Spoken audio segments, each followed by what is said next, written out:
Assalamualaikum warahmatullahi taala wabarakatuh. Rekan-rekan honorer seluruh Indonesia, selamat jumpa, selamat sua kembali bersama kami di sini M7 tentunya kawan-kawan.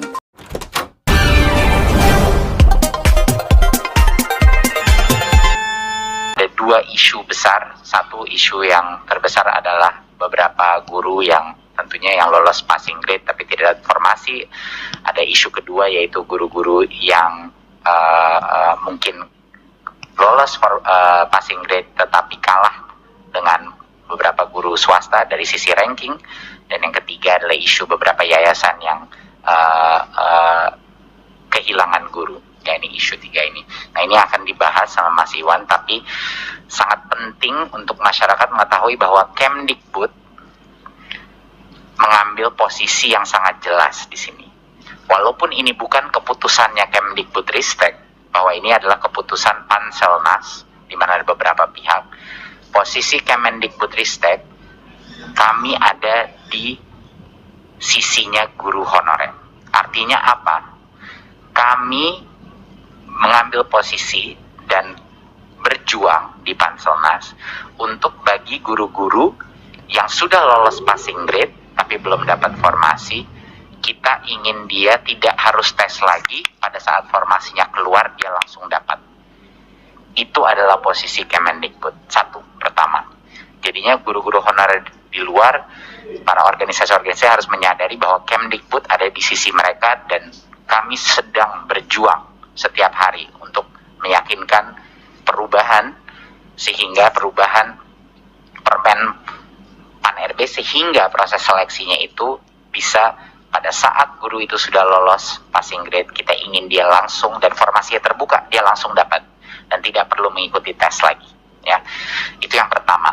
Kita mengambil posisi yang sangat jelas untuk membela hak guru yang sudah lolos passing grade, tetapi belum dapat formasi.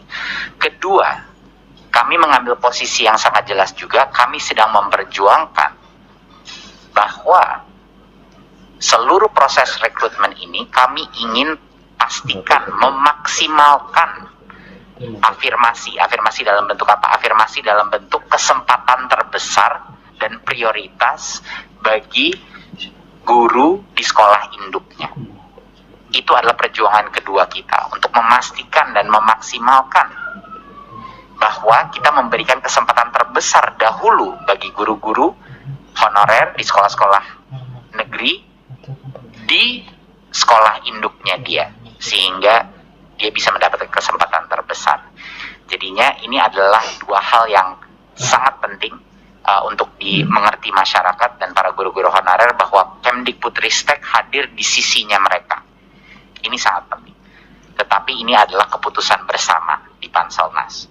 Jadi mohon dukung kami dalam perjuangan ini, dan insya Allah kita akan mendapatkan terobosan, tapi kami akan terus berjuang untuk mencapai ini.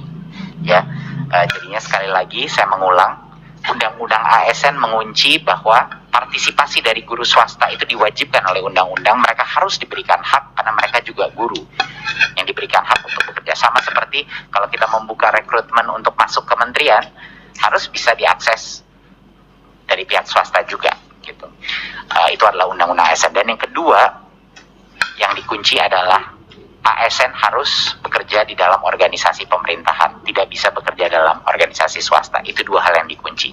Jadi solusi kita apa? Tadi yang saya sudah bilang, kita harus membuat proses rekrutmen P3K ini lebih baik lagi, sehingga benar-benar memprioritaskan guru-guru honorer negeri di sekolah induknya dulu, kita berikan kesempatan. Dan yang kedua, yang sudah lulus passing grade jangan disuruh ngambil tes lagi.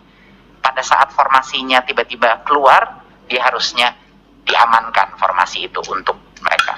Ya, itu adalah posisi Kemendikbudristek. Poin saya terakhir sebelum saya berikan kepada Dirjen GTK adalah, Bapak Ibu, di tengah berbagai macam aspirasi dari masyarakat, janganlah kita lupa satu hal dan satu angka yang luar biasa.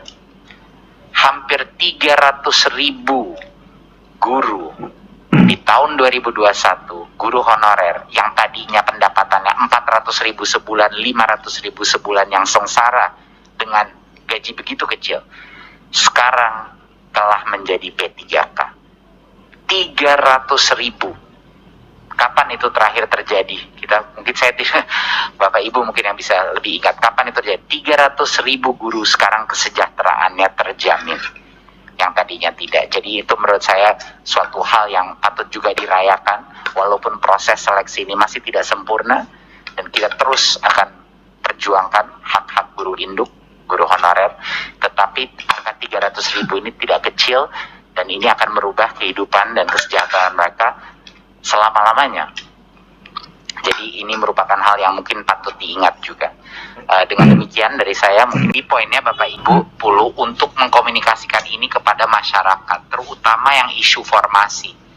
Kalau semua Pemda telah mengajukan formasi yang kita inginkan sesuai dengan target kita, kita tidak akan ada yang namanya lolos passing grade tapi tidak mendapatkan formasi. Pasti semua yang lolos passing grade langsung menjadi P3K. Dan sekarang uang anggaran untuk guru P3K itu sudah dikunci. Sudah dikunci, artinya tidak bisa digunakan untuk hal-hal lain, hanya untuk itu. Hanya untuk P3K.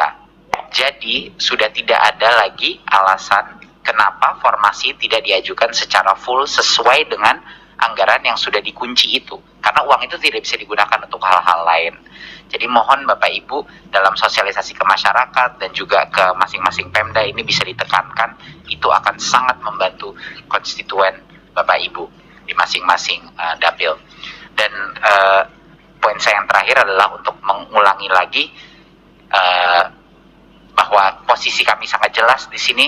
Kami berada di sisinya guru honorer yang merasa kami juga setuju dengan mereka bahwa guru honorer di sekolah induk yang lolos passing grade harus diprioritaskan untuk mendapat posisi itu, dan juga tidak harus mengambil tes lagi.